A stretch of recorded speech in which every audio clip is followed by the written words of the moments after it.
All right, let's get right into it. Today, we're going to tear into a legend that is so much more than your typical campfire story. We're looking at the reimagined tale of Peter Stump, the Werewolf of Bedburg. And this is a story that mashes up demonic pacts, a kind of forbidden science, and even some heavy philosophy into something truly complex and honestly terrifying. So let's dive in. Wow. Okay. This quote right here, it really just cuts to the core of this whole thing. So, was this guy, Peter Stump, just a monster? Or was there something else going on? Something way more complicated? This one idea basically splits his entire legend into three totally different, really fascinating ways of looking at it. And we're going to unpack all of them. Okay, first up, the monster of Bedburg. Before we can even begin to understand why this all happened, we've got to face the what. And trust me, what Peter Stump became, it's pure nightmare fuel. So get this, for 25 years, a quarter of a century, Peter Stump was living this terrifying double life. Imagine this. By day, he's your neighbor, the quiet farmer you say hello to, but he's greeting the same people whose families he literally tore apart the night before. Then, when the sun goes down, he's a completely different thing, a savage beast, an unstoppable predator. You know, it's that contrast, that duality, that makes this whole story so incredibly creepy. And that's the real question, right? People don't just wake up one day as monsters. Something has to happen. For Stump, that path was just paved with this raw desperation, a thirst for vengeance, and of course, a deal. A deal that was going to cost him everything, not just his life, but his actual soul. So, this leads us to how he got his power. Look, this wasn't some random werewolf bite or a family curse. Nope, this was a choice, a deliberate, unholy deal for absolute power. You have to remember, before he was a monster, he was just a guy. Peter Stump, he was an amputee. Actually, that's where the name Stump comes from, meaning stump, because he'd lost a limb. And that loss, that physical vulnerability, it lit this fire in him. He was burning for power, for revenge on a world he felt had totally screwed him over. So when normal ways didn't work, well, he started looking for other options. And he didn't mess around.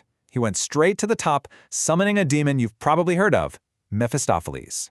This is your classic deal with the devil, right? A Faustian bargain. But what's so wild about this one is how simple it is. There's no fine print, no tricky loopholes. It's just a straight-up trade. Stump gives up his soul, and in return, he gets a temporary hit of godlike power, the power to completely reshape his world through brute force. Now, Mephistopheles doesn't just hand him a magical wolf pelt or something you'd expect from an old story. No, he gives him this, an alchemical serum. And this is a game changer, because it takes the story from old-school witchcraft into something like twisted, supernatural science fiction. This stuff was designed to get into his cells and literally rewrite his DNA, to painfully force man and beast into one. And here's the ultimate deception, the real horror of the whole deal. See, Stump thought this power was his, that he was in control. But he never was. The power wasn't his at all. The serum, it was just a trick. A vehicle for Mephistopheles' own demonic power. It was a way to make sure Stump's soul was claimed the second he took it. He thought he was the master of the monster, but really, he was just its container. And the abilities he got? They were just insane. I mean, we're talking about super strength, enough to rip through solid stone. Super speed, all the classic werewolf stuff, right? Enhanced senses, regeneration, claws, the whole deal. But then you see this last one, rune magic. This is what sets him apart. He wasn't just some animal. He was a sorcerer, a wielder of witchcraft. He could literally become invisible or freeze you in your tracks with fear. He was, well, he was the perfect predator. All right, so that's the horror story. But now, the whole narrative is about to take this really sharp philosophical turn. Because there's another way to look at this, an interpretation where he's not a monster at all. In fact, he's seen as something else entirely. A symbol of, well, of a kind of ultimate and frankly terrifying freedom. This is where we get into Nietzsche's philosophy, specifically his idea of the Übermensch, or the overman. The basic idea is it's someone who goes beyond what society tells them is good or evil and literally creates their own values, their own morality. So from this point of view, Stump didn't have a fall from grace, he actually transcended what it means to be human. And this sets up a huge clash of ideas. On one side, you've got what Nietzsche would call herd morality. That's the villagers, right? Their whole world is built on comfort, safety, playing by the rules. But on the other side, you have Stump's will to power. This is pure instinct, brutality, absolute freedom. To him, all those rules the villagers lived by, they weren't morality, they were just chains holding him down. And this quote just nails that argument. Think about it. Was he really condemned for what he did? Or was he condemned because the herd, the townspeople, couldn't stand to look at someone who was strong enough to break every single chain they called morality? He was a walking, breathing example of what a person could be without society's rules, and it terrified them, so they had to destroy him. In this light, he's not a villain, he's a martyr for a very, very dangerous idea. Okay, but hold on. There is a third and final way to see this story, and this one questions everything we've just talked about. What if the monster, the philosopher king, what if all of it was just a fabrication? This third interpretation asks us to put on our skeptic hats. I mean, you have to remember the time period here. We're talking 16th century Germany. This was a time of huge religious upheaval, paranoia everywhere, witch trials. Mass hysteria was the norm. So maybe, just maybe, the town of Bedburg didn't find a monster. Maybe they needed to create one. And Peter Stump, an outsider, a guy with a physical disability, he was the perfect target. Let's look at the evidence for this scapegoat theory. You've got a village that's completely gripped by fear and paranoia. You have a community that's being torn apart by this new, zealous faith. So anyone still following the old ways, like Stump, is instantly suspicious. Then you've got the evidence of the missing hand that just so happens to match the beast's severed paw.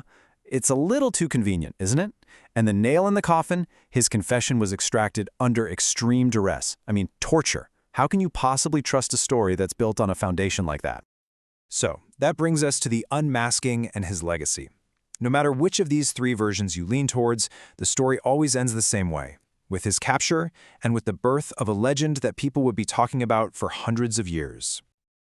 Okay, so here's how it went down. It all comes to a head with this massive, coordinated hunt. They finally corner the beast. During the fight, a hunter manages to slice off its paw. Then, the very next day, they find Peter Stump. And guess what? He's missing a hand. For the villagers, that was it. Case closed. The monster had been revealed. But check this out. This is a really fascinating part of the story. When they were torturing him, Stump supposedly confessed to everything, the whole complex truth, the alchemy, the rune magic, the deal with Mephistopheles. But the people in charge, they literally couldn't comprehend it. It was just too weird, too out there for them. So they just simplified it. They wrote down a story that made sense to them, a magic belt from the devil. And just like that, this really complex, terrifying story gets flattened into a simple campfire tale for the masses. So in the end, we're left with these three interpretations. Not just one story, but three, all kind of stacked on top of each other. You've got the monster, the philosopher, and the scapegoat. And that's the big question the legend leaves hanging in the air. Which Peter Stump was the real one? The truth, if there is one, is probably a mix of all three. A tangled web of folklore, philosophy, and just pure, raw fear. It really makes you think about what a monster even is.